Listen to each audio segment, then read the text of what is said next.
ইমাম মাহদী আলাইহিস সালাম আগমনের পূর্বে বেশ কিছু লক্ষণ হাদিস গ্রন্থে এবং প্রাচীন ইসলামী যে কিতাবগুলি আছে এগুলি থেকে আমরা পাই। ইমাম মাহদী আলাইহিস সালাম আগমন কিয়ামতের মহান একটি সাইন। ইমাম মাহদী আলাইহিস সালামের আগমনের পূর্বে তিনজন মহান ইমাম পৃথিবীতে আগমন করবেন এবং তাদের নেতৃত্বে পৃথিবীর তিনটা স্থানে ভয়াবহ যুদ্ধ সংঘটিত হবে। এর মধ্যে একজন হলেন ইমাম মাহমুদ, উনার নেতৃত্বে হিন্দুস্তানে যুদ্ধ হবে। একজন হলেন ইমাম সোয়াইব, উনার নেতৃত্বে ইয়েমেনে যুদ্ধ হবে। এবং আরেকজন হলেন হযরত ইমাম মনসুর, উনার নেতৃত্বে খুরাসানে যুদ্ধ হবে। ইমাম মনসুর সর্বোপরি উনি ইমাম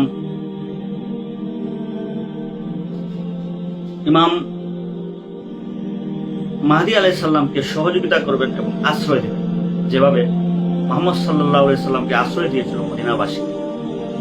ইমাম মাহমুদ উনার নেতৃত্বে যে হিন্দুস্তানে যে যুদ্ধ হবে সেটি অত্যন্ত ভয়াবহ এবং কঠিন রক্তাক্ত যুদ্ধ হবে।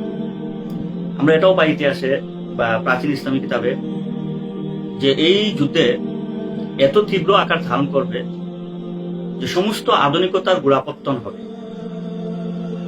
সমস্ত আধুনিক টেকনোলজি, তথ্য প্রযুক্তি এবং যত অস্ত্র শস্ত্র আছে, আধুনিক ক্ষেপণাস্ত্র বা পারমাণবিক বোমা যেগুলি আছে, সমস্ত আধুনিক অস্ত্রগুলি ধ্বংস হয়ে যাবে।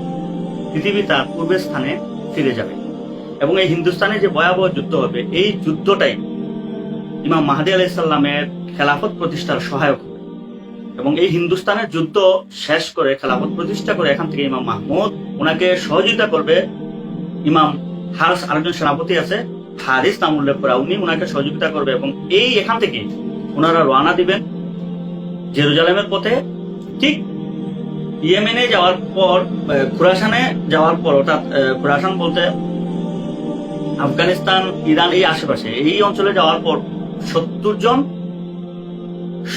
জন অথবা 70,000 মুজাহিদ ওনার সাথে সম্পৃক্ত হবে জেরুজালেমে যাওয়া পর্যন্ত সহযোগিতা করে। আর এদিকে খুরাসানে ইমাম মনসুর যে যুদ্ধ করবেন, এখানে ইমাম মাহদী আলাইহিস সালামকে আশ্রয় দিবেন এবং ইমাম মাহদী আলাইহিস সালাম কিন্তু প্রকাশ হবে বয়স যখন ওনার 40 বছর হবে। এর পূর্ব মুহূর্তে উনি ওই খুরাসানেই ইমাম মনসুর একজন বীর শ্রেষ্ঠ মুজাহিদ, ওনার নেতৃত্বে উনি থাকবেন। এবং সর্বোপরি যখন পরিবেশ তৈরি হয়ে যাবে ইমাম মাহদী আলাইহিস সালাম তখন খেলাফা হাতে নিবেন। সর্বপ্রথম খেলাফা হাতে নেওয়ার পরে যে যুদ্ধটা সংঘটিত হবে, যার সাথে উনি মুসলিম মুনাফিক, ওনাকে বলা হয় সুফিয়ানি। যেই সুফিয়ানি জেরুজালেম ওনার নিয়ন্ত্রণে থাকবে, সুফিয়ানির নিয়ন্ত্রণে, তখন জেরুজালেমে ইমাম মাহদী আলাইহিস সালাম সুফিয়ানির সাথে যুদ্ধ করবেন এবং সুফিয়ানিকে পরাস্ত করে মসজিদুল আকসা ওনার নিয়ন্ত্রণে নিবেন। এবং ওই সুফিয়ানি, সেই সুফিয়ানি যে সুফিয়ানি ইমাম মাহদী আলাইহিস সালামকে হত্যা করার জন্য একটি দল মদিনা থেকে পাঠাবে মক্কার উদ্দেশ্যে, এবং ওই দলটি মক্কা এবং মদিনার মধ্যবর্তী স্থান বায়দা নামক স্থানে আল্লাহ পাক রব্বুল আলামিন তার গজব দিয়ে ধ্বংস করে ফেলবেন, মাটির ধসে নিচে পড়ে যাবে। হযরত আয়েশা সিদ্দিকা রাদিয়াল্লাহু তাআলা আনহা জিজ্ঞেস করলেন, ইয়া রাসূলুল্লাহ, ওইখানে তো অনেক নিষ্পাপ মানুষ থাকবে, অনেকেই আছে অনিচ্ছাকৃতভাবে তাদেরকে জোরপূর্বক সৈনিকে ঢুকানো হয়েছে এবং তাদেরকে পাঠানো হবে, অনেক ব্যবসায়ীরা আছে, তাদের হিসাব কিভাবে হবে? তখন আল্লাহ রাসূল সাল্লাল্লাহু আলাইহি ওয়াসাল্লাম বলেন, যার যার আমল অনুযায়ী তাদের বিচার হবে হাশরের ময়দানে। সুতরাং আমরা এখানে কি বুঝতে পারতেছি, এখানে আফগানিস্তান খুরাসানের অন্তর্ভুক্ত।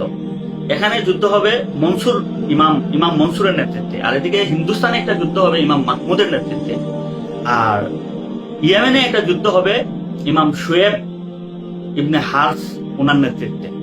এই তিনজন ইমাম যুদ্ধ করবেন এবং এই পুরা পরিবেশটা তৈরি করবেন যাতে করে ইমাম মাহদী আলাইহিস সালামের প্রকাশটা ঘটে। ওনার খেলাফতের সহায়ক হিসেবে ওনারা যুদ্ধ করবেন। প্রথম ইমাম মাহমুদ, দ্বিতীয় ইমাম মনসুর, তৃতীয় ইমাম শুয়েব। তো ইমাম মাহমুদ ওনার নেতৃত্বে বিশেষ করে হিন্দুস্তানে যুদ্ধ হবে। হিন্দুস্তান বলতে এখানে আমরা ভারতকে বোঝাচ্ছি, ভারত বা ওই যে বাংলাদেশ, নেপাল, ভুটান, বার্মা এই অঞ্চলটা, পাকিস্তান সহ এই অঞ্চলে একটা যুদ্ধ হবে ইমাম মাহমুদের নেতৃত্বে। আর এটা বেশি দূরে নয়, কারণ ভারত বা ইন্ডিয়া যেভাবে মুসলিম নির্যাতন করতেছে বা মুসলমানদের উপরে যেভাবে অত্যাচার করতেছে বা মুসলমানের যে অধিকার নিয়ে যেভাবে ছিনিমিনি খেলতেছে, এটা কিন্তু আর বেশি দূরে নয় এই যুদ্ধটা সংঘটিত হওয়ার। এখানে ইমাম মাহমুদের নেতৃত্বে যুদ্ধটা হবে, তীব্র আকারের যুদ্ধ হবে এবং ভয়াবহ যুদ্ধ হবে। এবং এই যুদ্ধেই মুসলমানরা জয়লাভ করে।